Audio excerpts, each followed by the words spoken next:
All right. I didn't play the intro, but who cares? All right, we're on to Husky Land. We had an intro? I didn't know we had an intro. Oh, the thing. Yeah, the thing. Yeah, I forgot about that. Yeah, this is Husky Huddle. I am one of your hosts, the best podcast host in the universe, Steve Cully, and with me, the next greatest influencer. His YouTube channel has over 1 million subscribers and climbing. If you want 70 million views per month, go to Coach Schuman's Sports and Entertainment YouTube channel and smash that subscribe button. And How there about he this, is. Steve? Give you a quick update, just for the world out there. So right now, the run rate, we're really rolling. The run rate is 83.8 million 30-day run now. Oh my God! And wow. And let's see, what are we at? Subscribers are going up fast. I just looked at it. Well, I listen. I had my high school reunion this weekend. Yeah. And they wanted to do a podcast, so I had everyone subscribe to your YouTube channel. There you go. So that got us at least 10. I got you at least 10 or 15 subscribers, new subscribers there. We're at 1,024,000. We've gone up 24,000 since one week. Wow. 1 week. Wow. So it's 1.124? No, 1024. 1024. Okay. Right. Beautiful. So we're on the road to 2 million. We are. We're climbing. We're climbing steadily. I like it. I like the climb. That's it. That's it's the quality. It's just you can't get quality content like you do here. I mean, who's going to entertain you more? No one's more. I don't think anyone's going to come close. The UConn Huskies football team is pretty entertaining. They were did their very best to. They entertained UMass. Yeah, that's for sure. Had to come back in a close one. And just so everyone knows, I did not bite Dave's hand. That's not blood on his hand; it's ink. So I don't want to be accused of that. Right. Yeah, it was very tough to watch. It was at UMass. It was on ESPN Plus. The commentators actually did a good job. Okay. And the commentators were their MAC commentators.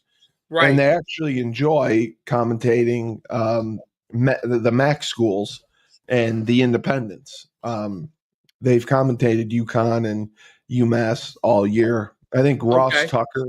Ross, yeah. And I know Ross very well. Yeah, I figure you know everyone. Yeah, I figured you know him. Good guy, Ross. Yeah, he does a great job. And UMass played 3 freaking quarterbacks.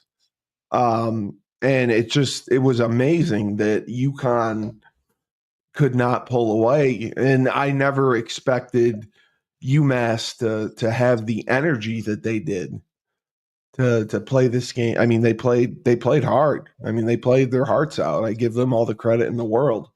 You're a 2-9 team with an interim coach. Who's the interim for them? I don't remember his name. I'll try to see if they mention him on here. No, they don't mention him. Is UMass Stadium at? Oh, that's right. It is at UMass. That's right. I remember. It's on Amherst. Yeah, they expanded it when they moved to 1A. Right, they expanded the stadium on campus because I believe I know they won the championship in '98. I believe they either won another one or were in another one shortly after that, and then they made the move to FBS. They need Jim Reed or who's the guy that won them those championships? Mark Whipple. Whipple came back. They fired him. Yeah, they had Whipple. Yeah, he got fired. That's right. He was the last coach before Don Brown, right? Yes. They brought Whipple back and expected big things, and it's just as we've seen, it's very, very difficult to win as an independent.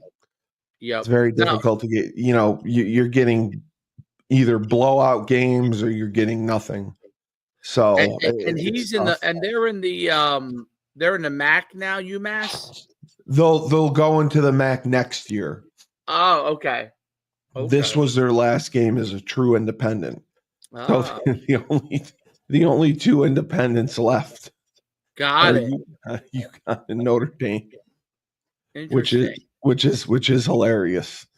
That we're gonna be an independent, but like I kind of agree. Like it wouldn't do us any good to join the MAC or Conference USA or the Sun Belt. Like, what does that add to the program? Right. No, Like I agree. I don't think it's going to add the television money that they need. And I agree that they're capable of getting into one of the Power 4 or 5 conferences if the Pac-12 is considered a Power 5 conference again with their new additions. But yeah, I mean, they have to. I mean, it's ridiculous. It's amazing that UMass kept fighting. I agree with you. I was shocked. Yeah, I was blown away. Like the first quarter, there was so much action, touchdowns on both sides. Second quarter, ton of action. Both sides scoring touchdowns. Oh yeah, it was just it was a touchdown fest. And then then the third quarter was a little bit slower, and then the fourth quarter, they traded again, touchdown for touchdown. If it was, what did you think of Fagano? Man, Joe Cool. So cool. He is, man. I don't know what to say about him. He is let us. Am I frozen?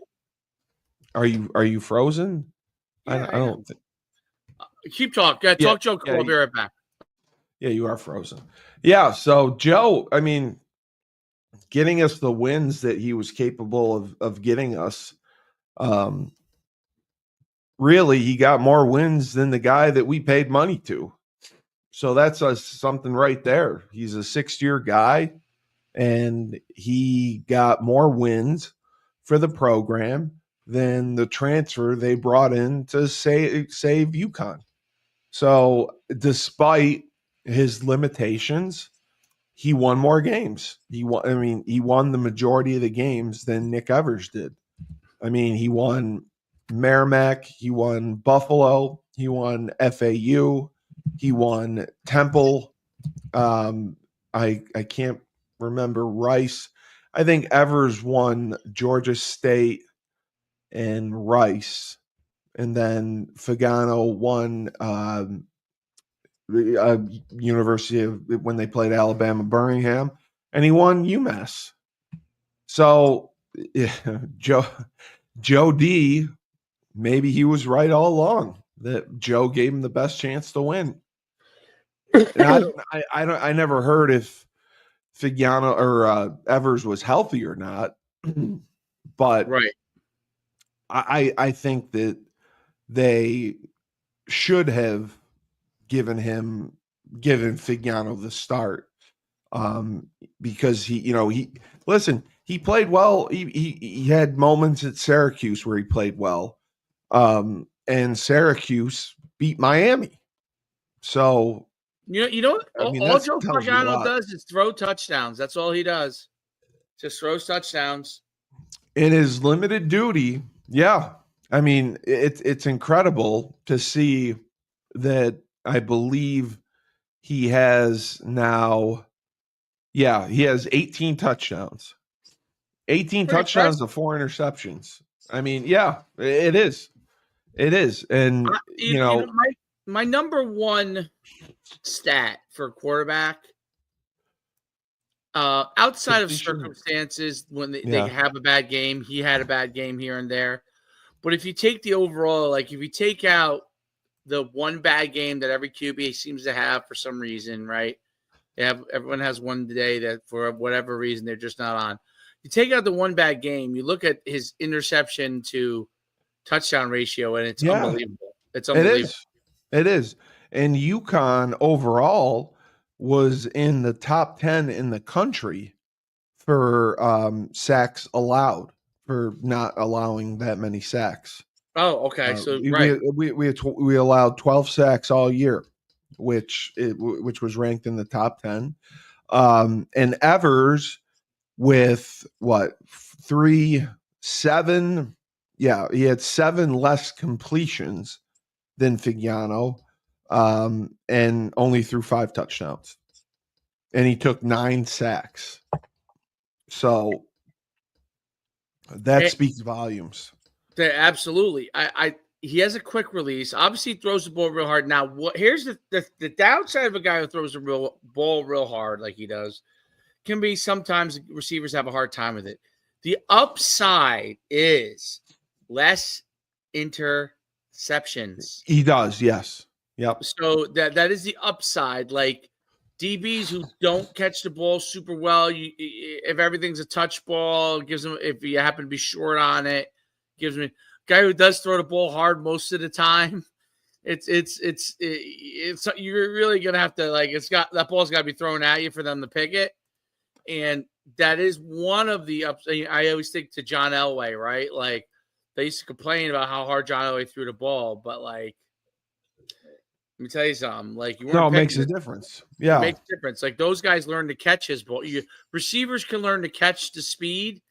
DBs who don't see that person every week don't know how to handle that speed. So it is a little harder to intercept the ball. It's amazing too, because I'm looking at his stats from Maine before he came to UConn, and he wasn't lighting the world on fire. He had 16 touchdowns his freshman year. He played well his freshman year. He struggled after that. He didn't play nearly as much his sophomore and junior year. Okay. And then his senior year, he had 15 touchdowns to 6 interceptions. He threw for 2,300 yards. I mean, that's a good number. Yeah, especially in Maine.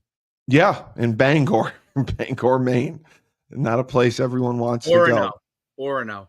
Oh, it's in Orono. That's right. We flew into Bangor. That's why I get it confused. Bangor, I barely knew her. And then he came to UConn, and I don't know his story. If he came in as the starter last year when he got hurt and came back because he got the Comeback Player of the Year award. Got it. And then this year, I mean, give the kid all the credit in the world. I mean, he wasn't put in the best situations. He wasn't an NIL guy, and no NIL for Fagano. No, he's not an NIL guy, and he led them to like 5 out of their 8 wins. Like I know Temple wasn't pretty, but he beat Temple. He beat UAB. He beat UMass. I mean, maybe 6. Yeah, I mean Merrimack, FAU, and Buffalo, Temple, okay, UAB, and UMass. So 6 out of the 8 wins Joe started. So that means something. That means something. Either he has leadership qualities, or the guys believe in him. They play for him.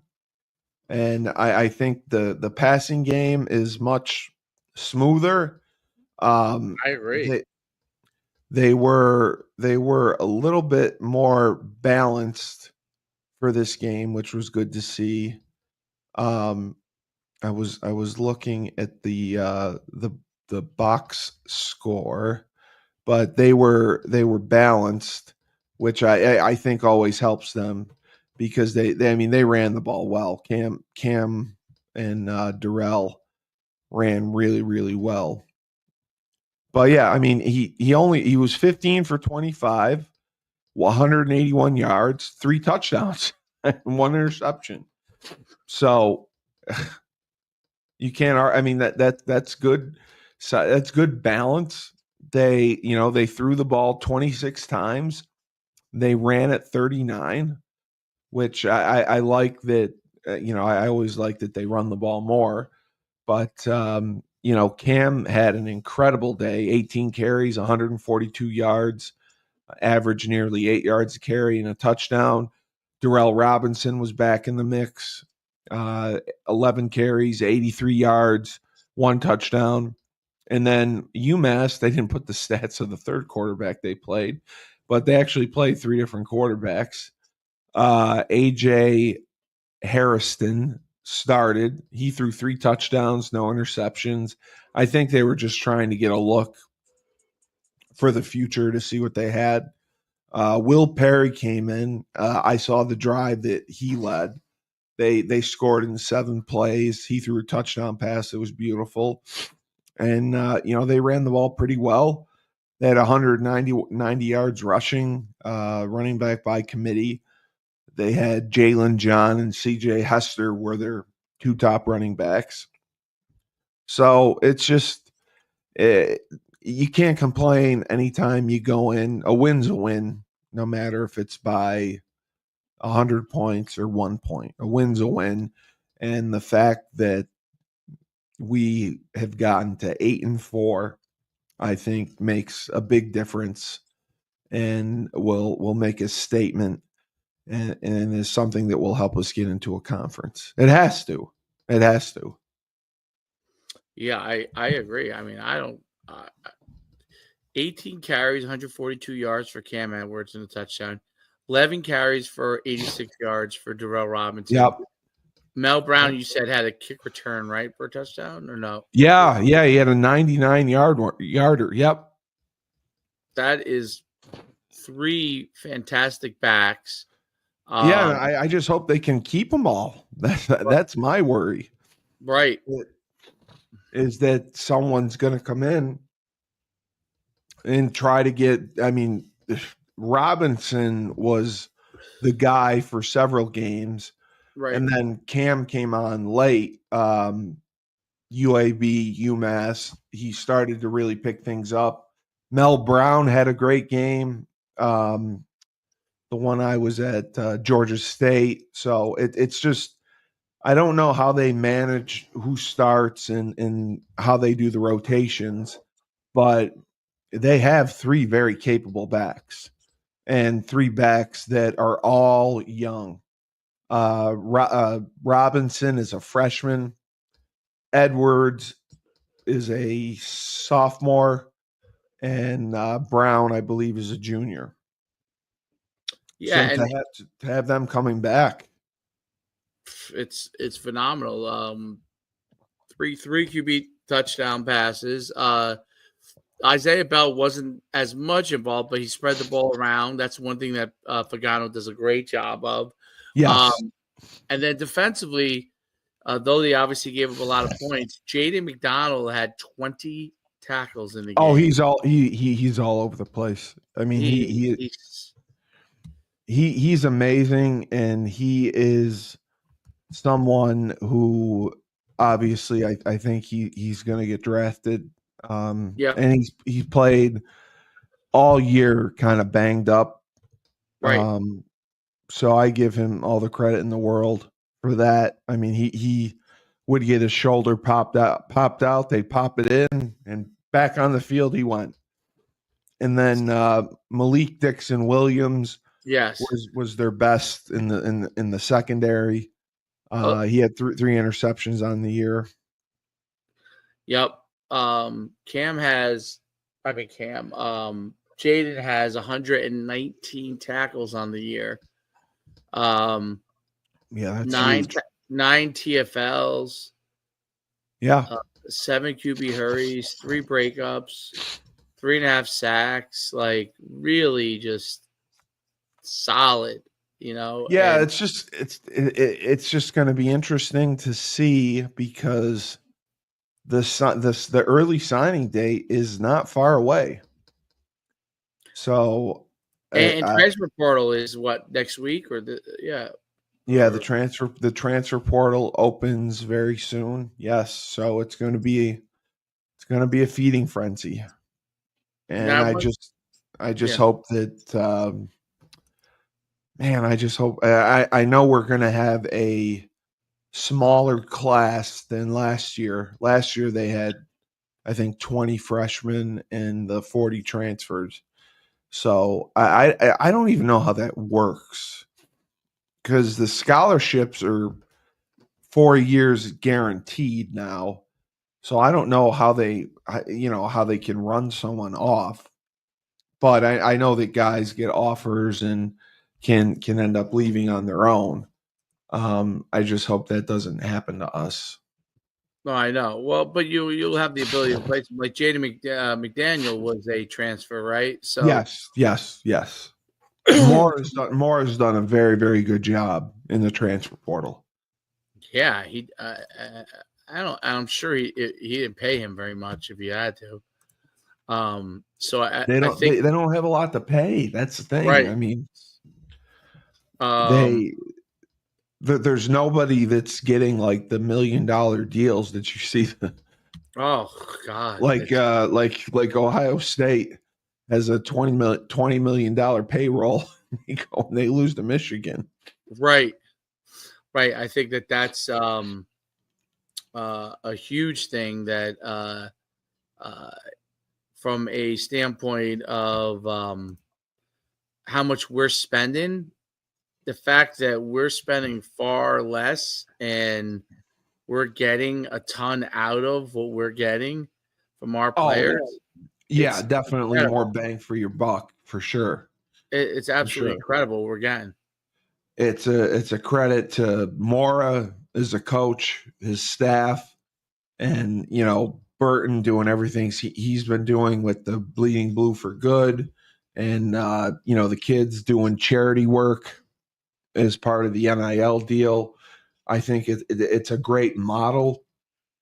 I just don't know how they manage it without having that television revenue, because the cost is going to go way up, and it's going to force you to try to raise that much more money. And is that possible? That's Well, the question. that's it. Is it possible to be able to raise the amount of money that is needed? And what is the structure behind that? Yeah. But it's showing. I mean, it depends on, like, if we go into a conference, we have to have a plan for that. If we're Mm-hmm. not in a conference, it's showing that you could win a lot of games with the UConn brand, getting Yeah, a certain amount of players there. So it's going to you're be, right. what are we going to do going forward from that standpoint? I think that's a big, big deal. And I think that what's a really huge deal is how much can we raise if we can get into a conference from a football standpoint, and how much do we Yeah. want to spend on the players? Because did you watch college football this past weekend at all? All the I, things I I I saw some of the upsets. Yeah. I think what's uh no, as far as after the games with the flag Oh, the planting brawls. Oh, the flag plant. Yes.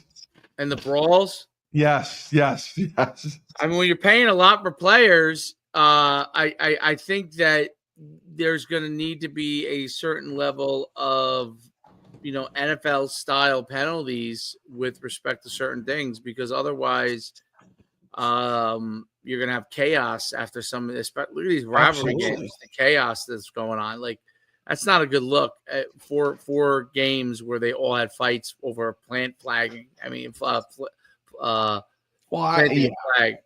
I think a coach who allows a kid to do that, that's just beyond unsportsmanlike, that you're going to let your team go plant a flag on someone else's field. And I get that it was a huge upset, and I get that it's a rivalry game, and I get that you want to tear the goalpost down and celebrate like it's 1999. But I think that is a level of disrespect that just goes a little too far. And Right. how do you think the other team is going to respond to that? Like, you think they're going to be okay with that? You think they're going to just let it go? That you already beat them and embarrassed them. So now it's pouring gasoline on the fire by taking the flag and planting it at midfield. Well, I think that's I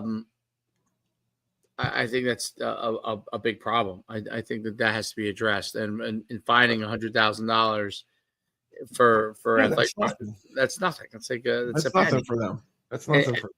And there has to be, I think there has to be player. If you're going to get paid, there has to be player penalties. You know what I mean? I think they're reviewing the film to see what the player penalties will be.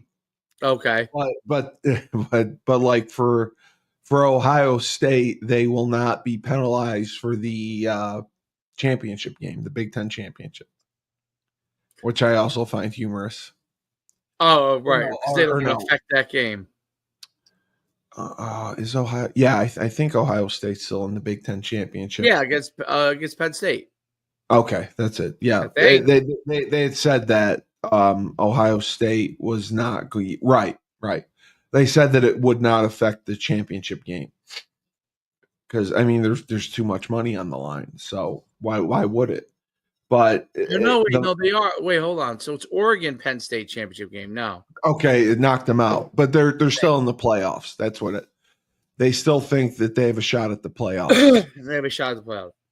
Yeah, it was Ohio State. They thought possibly Alabama could still get in. It just depends how things shake out. The Georgia Tech game may have hurt Georgia more because of the eight overtimes, and then Miami losing to Syracuse. It was good. It was great for Syracuse, but the U to not go to the ACC championship. Again, I still think the Big East is cursed because they thought the pastures were greener on the other side, and they all left. And Miami, Virginia Tech, West Virginia, there haven't been many that have been successful in going to these conference championships, going to the playoffs, going to BCS bowls back in the day. They all left because it was for the money. And Rutgers, like Joe D said, Rutgers they thought they made the worst decision ever by what they did. But did they end up finishing 7-5 or this year, Rutgers? Yes, 7-5. They did. They finished 7-5. But that's what I said. I mean, that's their ceiling in the Big Ten. If they win 8 or 9 games, I think that's definitely above where they're going to be a 6-6, 7-5 team. I know that they have done better with the NIL and raising money and getting better players. And Schiano is the best Rutgers coach they've had forever, and he's done a great job there, especially the second time around. But unless they just get a handle on college football as a whole, it's just getting way out of hand, way out of hand. I mean, it's the antics are sometimes worse than the pros, to be honest. Well, no, definitely worse than the pros, in my opinion. I mean, it's interesting. I'm looking at projected bowl games. Oh, yes. So UConn could be. Is it still St. Petersburg or? It says projected bowl matchup Pittsburgh. Pinstripe. Really? Wow. They would go to the Pinstripe Bowl? Then I see. I love that. Then I see Gasparilla versus Arkansas. There's a few different projections here. Wow. I don't know what affects how they're gonna. It affects if certain conferences didn't have enough bowl eligible teams. We could be a replacement to get an invite. I don't know. Like I see here, it says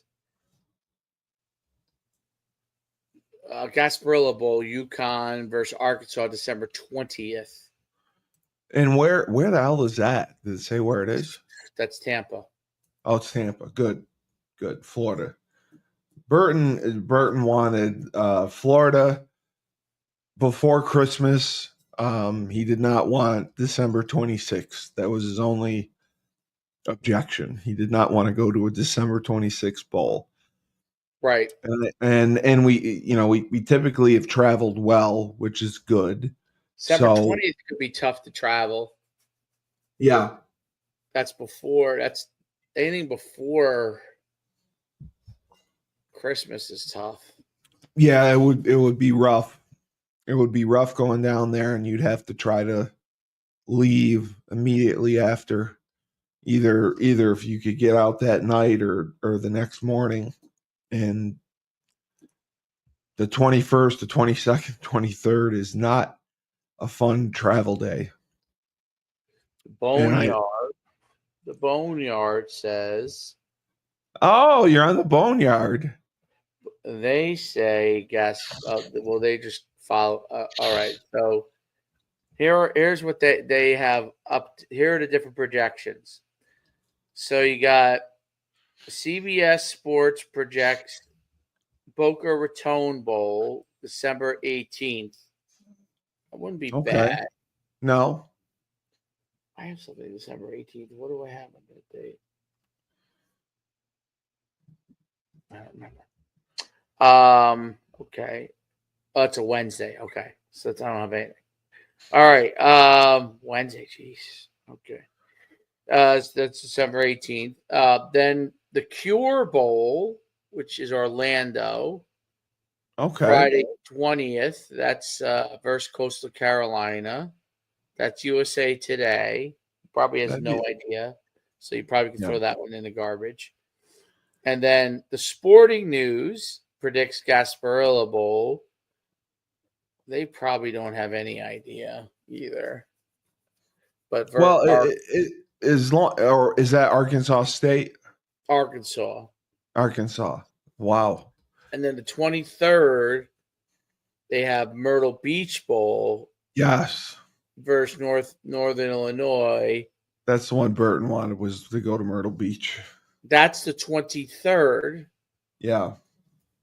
Which would mean you're traveling back Christmas Eve, which would be a disaster. That would be a disaster. There's more. Okay, hold on. 26th. Oof. Game Above Sports.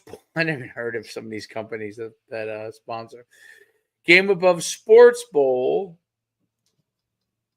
which is Detroit. Nobody's going to go to that. That's the one I watched last year. That's the one Minnesota played in, and Minnesota was 5-7, and they got in because the Big Ten didn't have enough eligible teams, and it was based on your academic performance. Your team academically was good, you were rewarded with going to a bowl. If your conference didn't have enough. The Rate Bowl, UConn versus Texas Tech, December 26th. Yeah, that's the one they don't want. That's Phoenix, Arizona. Yeah, that would not be good. I think this last one is the best one if it could happen. Pinstripe Bowl. I agree. December 28th, UConn versus Pitt. That would be great. That was 24/7 Sports. That's an old school Big East matchup. That's one I can get to that one. Yeah. I might be able to get to the Myrtle Beach one, believe it or not, because I'll be in North Carolina. Might be able to drive down just for the game or the. Oh, you go to North Carolina for Christmas? This year I am. Yeah. Good for you. So I can't remember how far. It depends. It actually depends on how far Myrtle Beach to Charlotte. Let's see how. Oh, it's from Charlotte. Okay. Oh, that's far. I don't know if that's gonna happen. 3 hours and 36 minutes. Oh, look, it's not like it's 8 hours. It's 3 hours.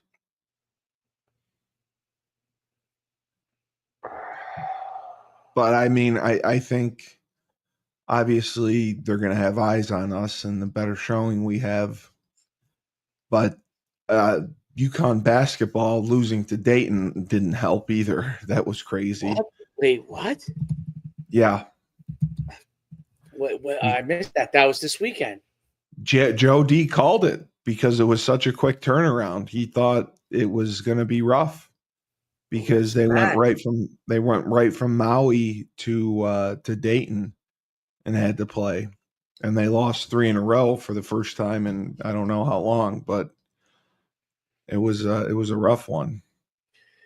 Liam McNeely, 0 points. 0. Wow. Mahaney, 0. So maybe they left them in the Bahamas. They leave him in Bahamas, or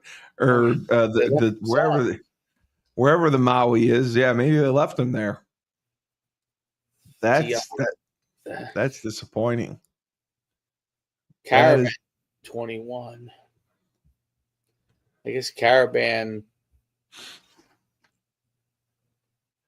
is Mahaney the transfer he was talking about that they needed to get more out of him? Yeah. Yeah. I think McNeely's the freshman. McNeely's the freshman that was on the Naismith list. Mahaney is only played 8 minutes in that game. That's strange too. I don't know. That's really strange for him to only play 8 minutes because he's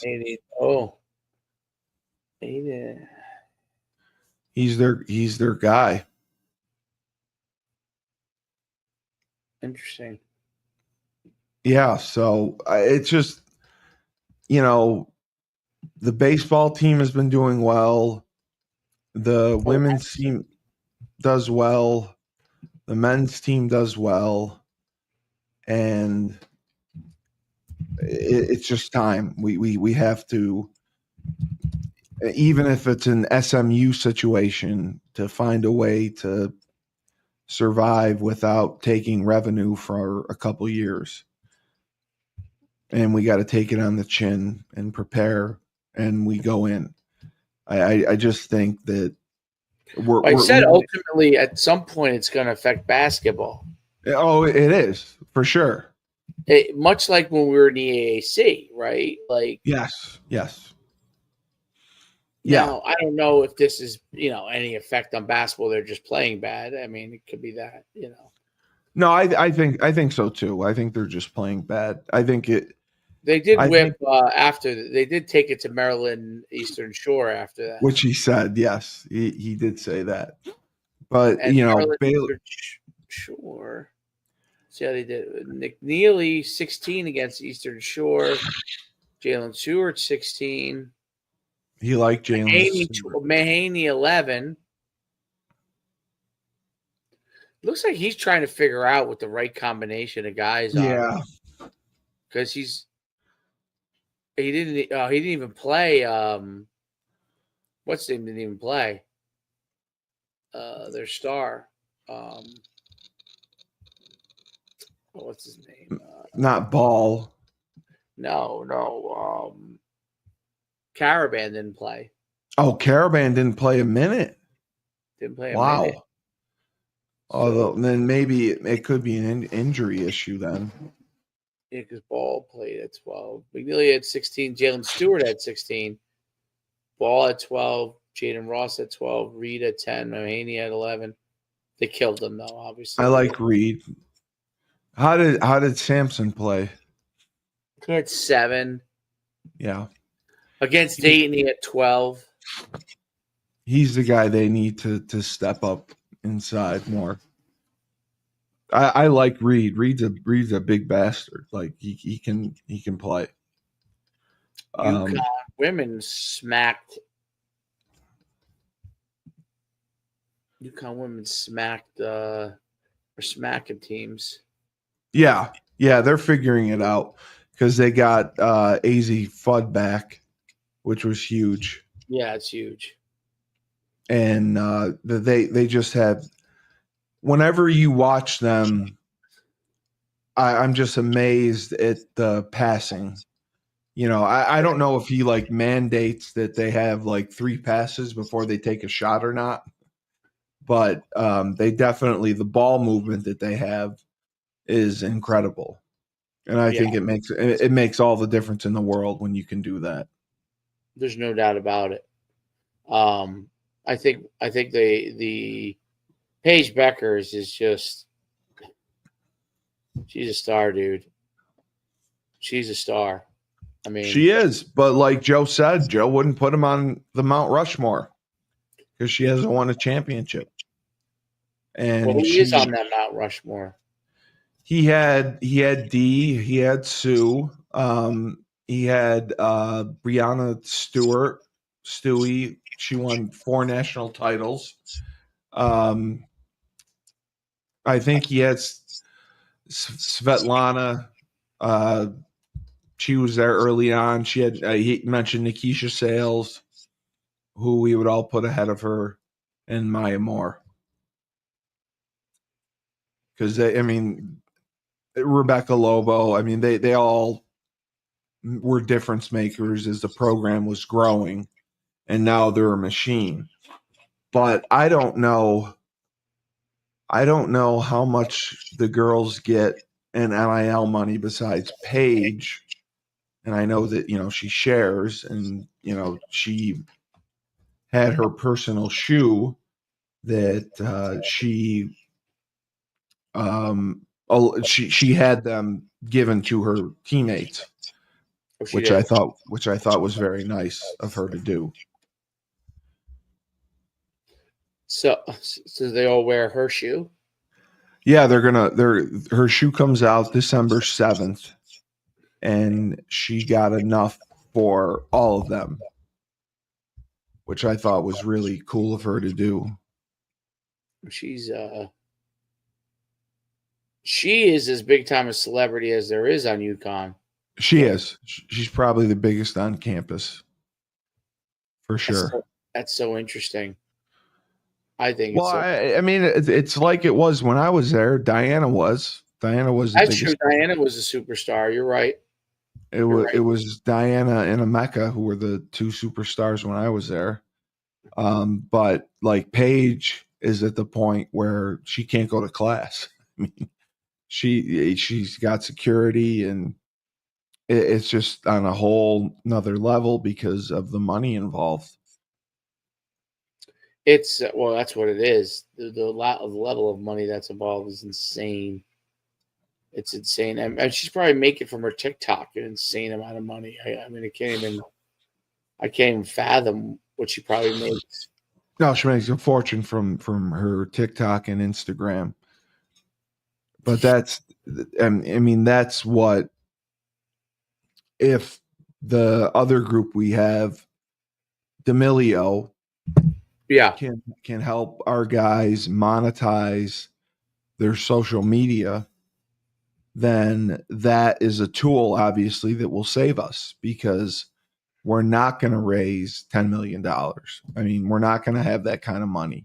So if he can allow these players to brand themselves and raise the money on their own with their social media, it's definitely going to make a difference. There's no doubt about it. It makes a huge difference. And football, I mean, we're only paying 30 guys, and to win 8 games, I don't care who the schedule is. We won who was put in front of us, and we very easily could have come back against Duke. We could have come back against Wake, and we could have beaten Syracuse. I mean, if you look at our losses, what was the only game we really got manhandled? Maryland. was Maryland. Who, by the way, had a very bad year. Yeah. That's shockingly, why, right? That's why Wilbur was saying that he was going to talk to Rob Long because his son wanted to go to UConn, and there could be a potential to get him in as a transfer, which I think it's huge because, like, I don't know enough about the other quarterbacks returning with Evers. I don't know what the plan is going forward with Evers. I still think your idea is by far the best. To all these kids have quarterback coaches they work with on the side. Absolutely.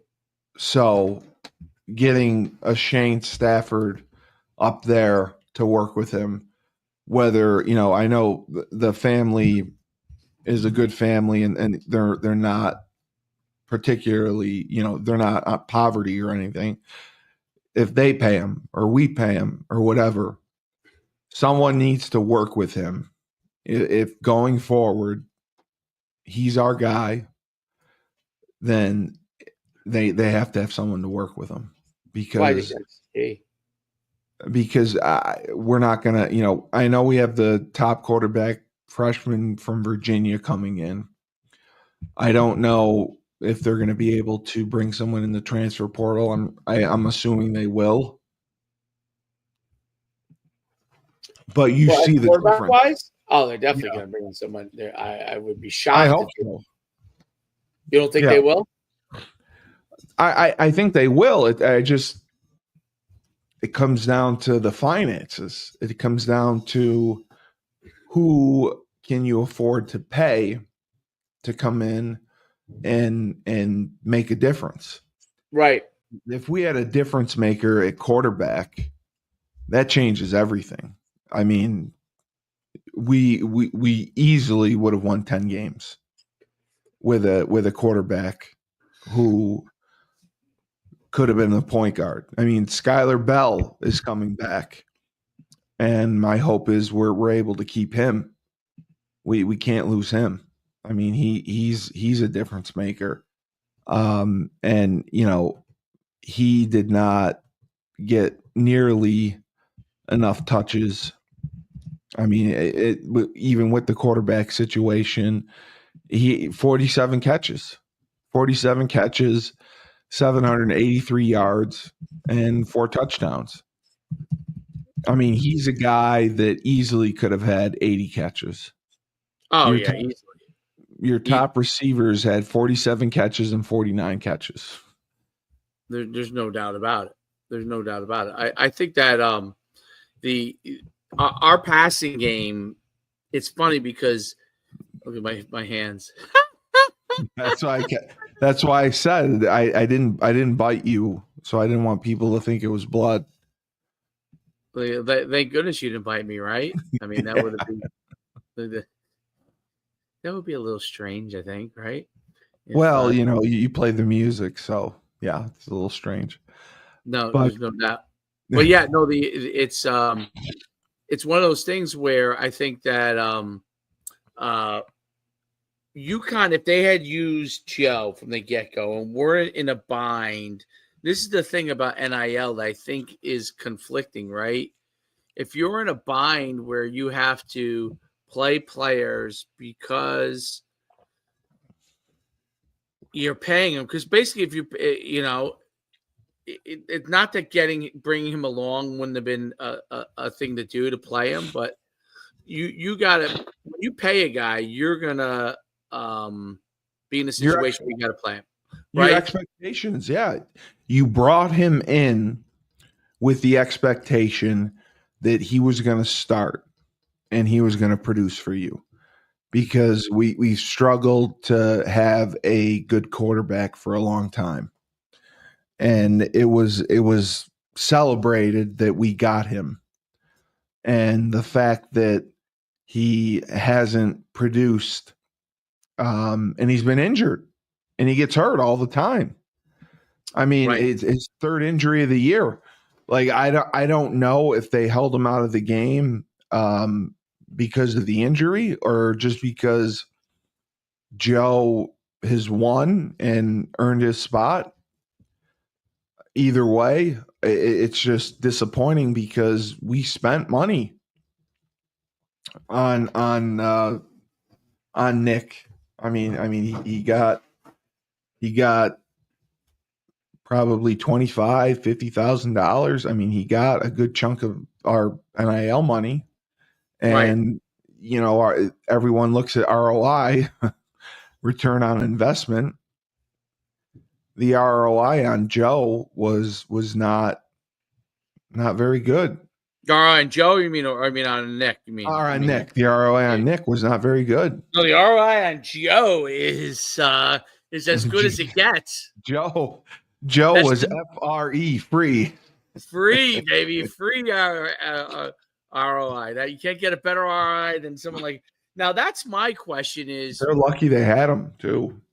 Yeah, can you get another guy like Joe, maybe even better? Like if you really see, I think recruiting wise, Moore did a great job of finding guys in the transfer portal. I think he did a really nice job of figuring all that out. Now quarterback's the hardest one to figure out, right? Like I heard Dion say, if you don't have $500,000 a year, you're not getting you can't even get a backup for that, right? So do you have FCS as an option? That's what I would do. I mean, until you become a Big 10 or a Big 12 or a SEC team, is that a more like if you go? I mean, literally, you go. I'm sure you go and you go FCS quarterback rating 2024, and you literally go in there and you go and you pull up those individual stats, and you go and you say, okay, what's the size of this guy? All right, here's this. Are these seniors 4-year seniors or are they graduates? Is Paxton DeLauren from Southeast Missouri State, who threw for 4,087 yards and 33 touchdowns, or Derek Robertson from Monmouth? Okay, Monmouth, wow, yes, threw for 31 touchdowns and 3,937 yards. Are any of these guys? And you can go right down the list. I'm sure there's 25 guys that threw for over 2,400 yards. 28 guys that threw for over 2,400 yards. There's let's see how many threw for TD wise. You got four guys that threw for over 30 TDs in FCS. You got almost 20 guys that threw 20 or more touchdowns at FCS. So were they underclassmen? Some of them are. Okay. Yeah. Freshman at Sacramento State who threw for 2,876 yards as a freshman and completed 261 passes, 28 touchdowns, 8 interceptions. Freshman. Yeah. I mean, I think financially that could be affordable than trying to get someone from a Power 5 school to come down to us. That's my thing. I don't think we can afford it.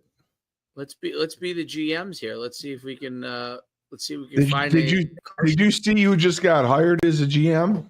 Yes, I did. Stanford.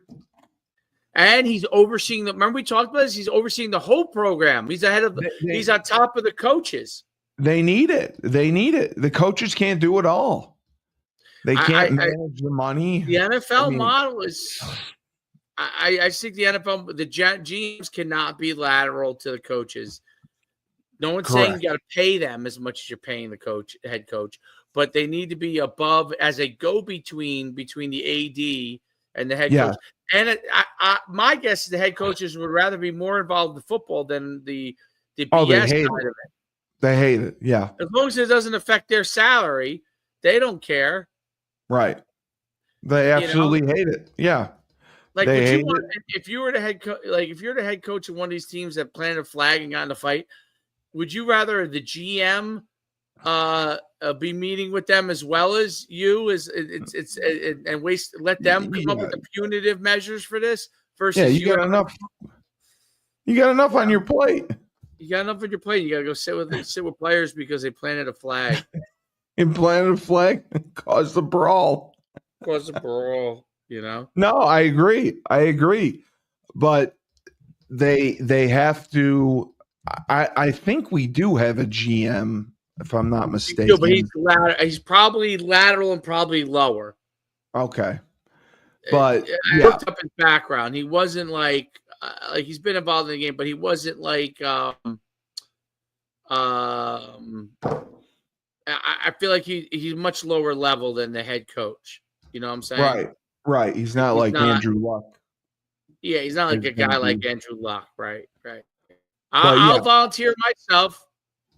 I told you you should get in the NIL. That's a role I'd be interested in. They need it because they have the budget. I don't think I'd be interested in any other role, but I'd be interested in that role. You'd be interested in that role. You want to run the GM. You want to run the whole program. Right. Oversee it. You're going to oversee it. I'll oversee it. You have 1 million followers. I think you've earned the right. Well, I think you'll bring more eyes to the program.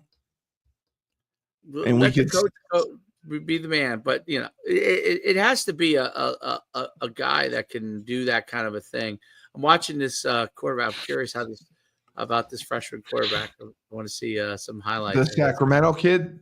Yeah, I'm just curious. Curious what he can do.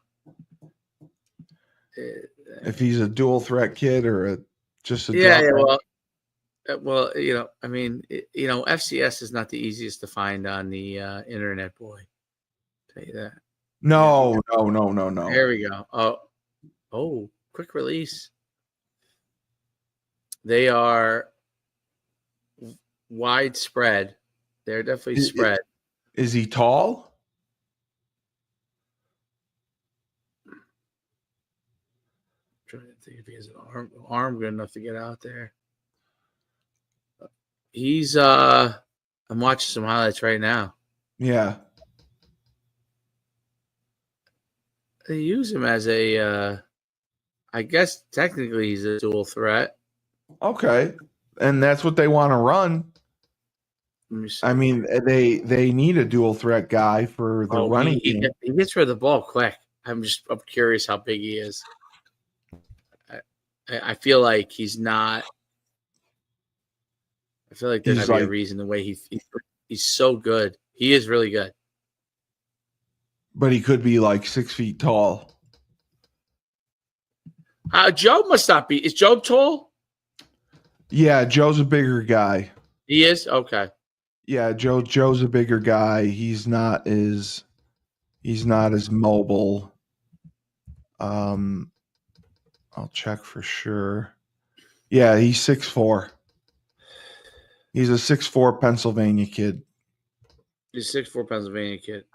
Yeah. So if they get someone who's 6 feet and can throw and is dual threat, I think that'll help them tremendously because Joe not being a threat to run hurt their running game because they have so much backside pursuit. It's amazing. 6'1". Small. He's small. He's only 180 pounds. That's fine. Hootie will put it on him in the weight room. That's right, Hootie. Get him in the portal. Kid's good. He is good. He's got a quick release. I mean, what about the 6'6" kid that they have that's a freshman? How has he done in I don't know. Again, I don't know if he's a dual threat guy. Okay. He played sparingly. I just haven't seen 6'6". He's got to be in the I'm going to have to look at high school film on him just to see what they have in him. It's interesting because what's the big FCS conference now? Is it CAA? Is that the best one? The CAA is the best, yeah. And then what one is North Dakota State and what's their conference?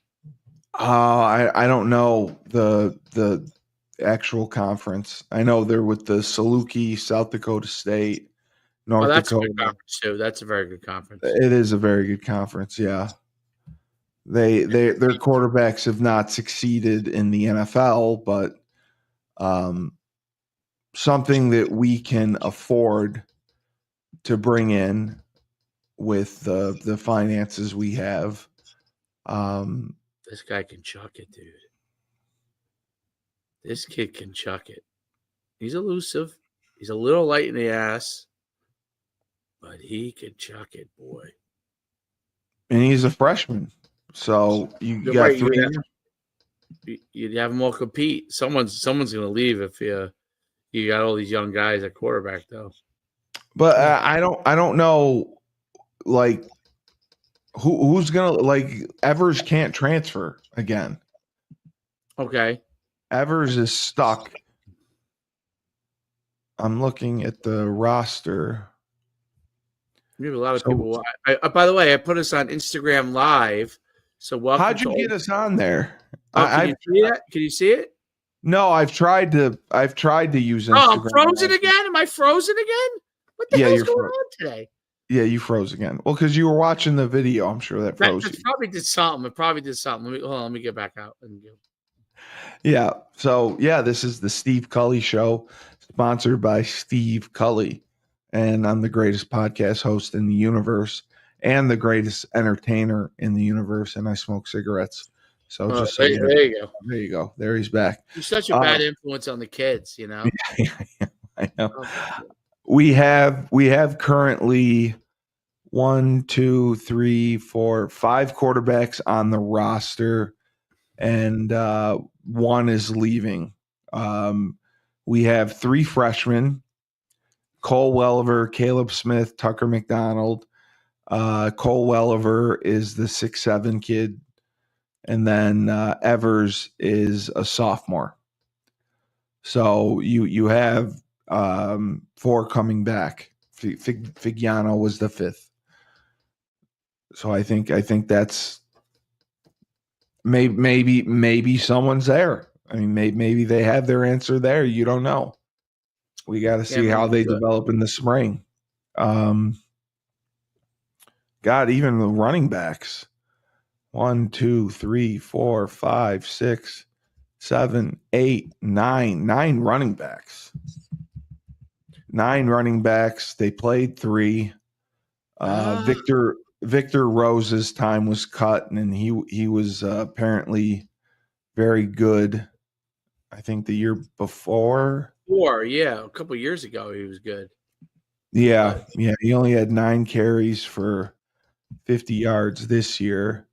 He's 5'11", 210. Yeah, you're right. 2022, he had 630 yards rushing. 2023, he had 550 yards rushing. And this year he had 9 carries for 51 yards.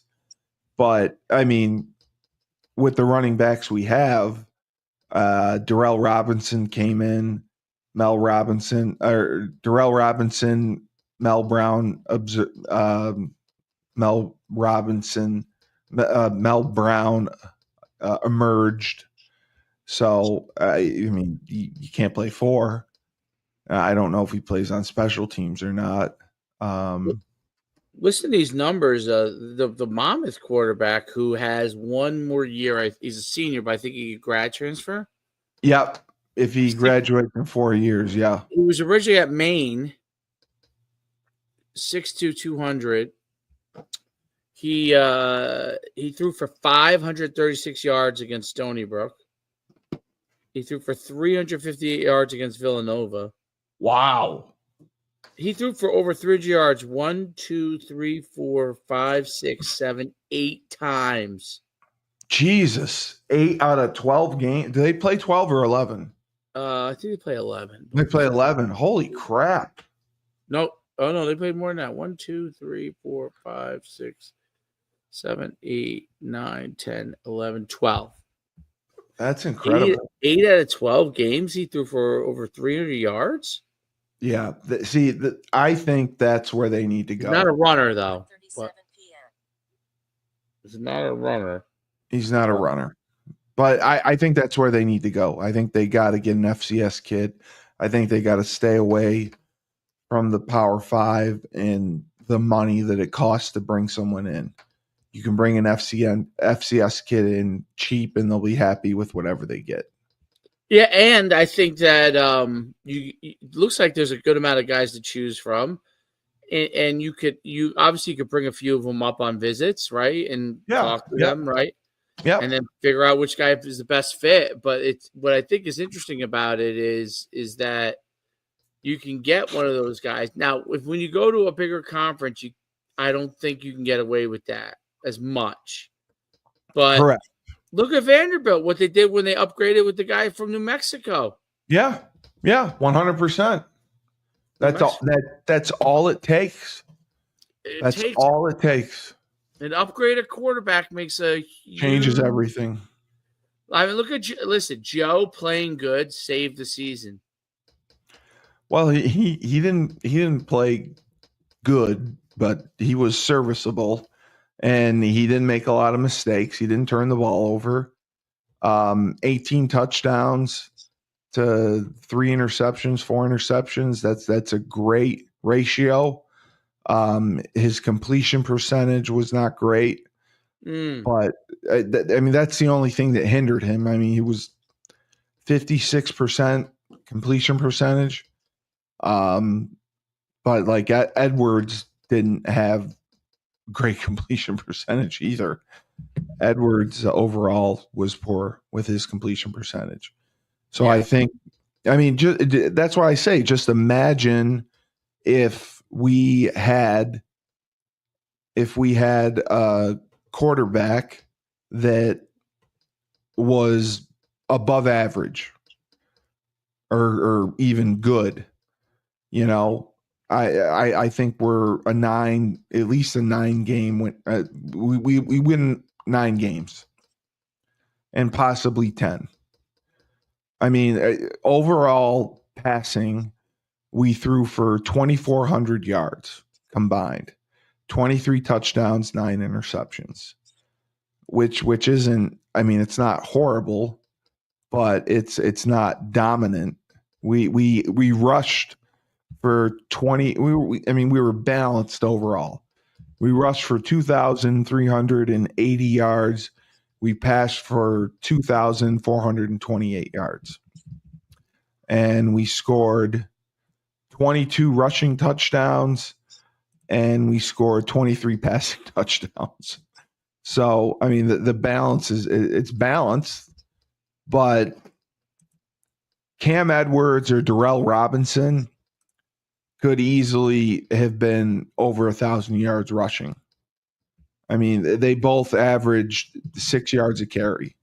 Robinson almost averaged 7 yards a carry. And Mel Brown averaged 5.4 yards a carry on only 70. Mel Brown and Darrell Robinson both had 107 carries on the year. And Cam Edwards had 129. Yep. So the three of them. By the way, I think it's Instagram thing. I gotta stream. Do you have an Instagram? I do have Instagram, but I haven't figured out how to stream to Instagram Live, and they cut you off after an hour. They cut you off after. Well, I didn't start until we were halfway in. But, I couldn't figure out how to do Instagram Live. They said there's some code you have to put in, and yes. Okay. So you have to switch your. You want me to give you a tutorial on that? Yeah, just you have to switch your account to a business account, right? I don't know how I did it, that part. Okay. But I am able to go in and do it. Is that my dog? Yeah, that's your dog. Yeah. He's done with me on the podcast. Good view. It's interesting, our viewership. Ton of viewership on Twitter again. Twitter's huge. Huge, dude. It's huge. Twitter. Anytime I put stuff on Twitter, I get huge viewership as well. I think Elon puts that thing right up. Anyone who follows you, they see it, right? Yes. They get notified. They get instantly notified that you go live. Facebook does not do that. Facebook will put that you're live, but it doesn't notify people that you're live. You have to manually click on who you want to notify that you're live, which is a pain. And then YouTube, if your million subscribers get notified that you're live. Right. So I figured that out. But that's why, like I said, your viewership would probably be 80 million if Twitter was counted. That's the only issue with YouTube is they don't count the other models. Like viewership. If you from StreamYard Live, if you schedule a live stream from StreamYard to Facebook, it doesn't count towards your YouTube count. That's crazy. That's not because there's so much viewership and it's viewing the YouTube stream, right? But I don't know. Oh, it's viewing the YouTube stream from StreamYard. So, but I guess it's StreamYard is viewing it from, not right. Yes. But I think I got to jump off this podcast and see if this dog. No, I know you do. Dude, I think that I can't wait to. When are we going to find out the bowl schedule? It should be relatively soon. It should be this week because the bowls are, 2 weeks away. Some of them. So yeah, we'll find out this week where we're going. It's pretty cool, dude. At least we're in a bowl game. Mora deserves kudos for what he did. No, I give Mora and his coaching staff all the credit in the world. I criticized the 3-3-5 from day one and was proven wrong by Coach Brock. Coach Brock, I profusely apologize. You ran an impressive defense and saved us in many games. And the offensive coordinator, I still think that you're finding your way, but you're finding your way, and you put up enough points to beat UMass. So kudos to you as well. And I'll retract my Ozempic comment. You don't need to take Ozempic. I probably need to take Ozempic. Just Dave and I will take Ozempic for you, and we'll let you know how it works. I'm sure it works good. Seems like a lot of people who are heavy got skinny. I don't know what the side effects is. Are you going to die in 5 years? Well, it makes you a little crazy, but other than that, you're fine. Is that what it does? It makes you crazy? Yeah, it can make you a little crazy. It can stop you from sleeping. That's really? Yeah, some of the effects, yes, but it doesn't affect everyone that way. And you only take one shot a week, and it works pretty well. The only problem is coming off of it. Some people gain the weight right back. It's the only thing. As with anything. But we're excited. We got money line. We got money line tonight, and we got Rebel Republic, and we have some interesting things to say on Rebel Republic that people associated with me. They have chosen not to associate with friends of mine because of Rebel Republic. So that'll be interesting to talk about. The greatest show on the internet, Rebel Republic. The Rebel Republic, and we got Smith and Wesson, and we're calling around. We're going to get some big sponsor. Someone wants us. Frank is trying to get Senator Joe Griffo to come on as a guest. That'll be fun. And we got a lot to look forward to. And then I'll talk to Maria if you're having trouble getting her Fridays, and you want to just do Tuesdays with me. We can do that. Fridays are usually good, but but she sometimes has. That's what I said. She has conflict. So if she isn't able to do Friday with you, just let me know, and I'll do it Tuesday with you, and we'll talk about the same stuff. We'll talk about the UConn women. We can talk about her team. She's pretty good about that. She knows the UConn women inside and out. And she likes talking about her team. No doubt about it. All right, cool. Let me see if I figure that out there. So, all right, cool, man. Well, we'll let you go, and then yeah. So this has been Husky Huddle on Coach Schuman Sports and Entertainment YouTube channel. Hit that subscribe button, smash it. We need more subscribers. We're on our way to 2 million. And this has been Husky Huddle. The coach himself, Coach David Schuman, Palisades Park Hall of Fame, and my Steve Cully, the best podcast host in the universe. Remember, when life gives you lemons, don't make lemonade. Take 2 oranges, throw them right back at life.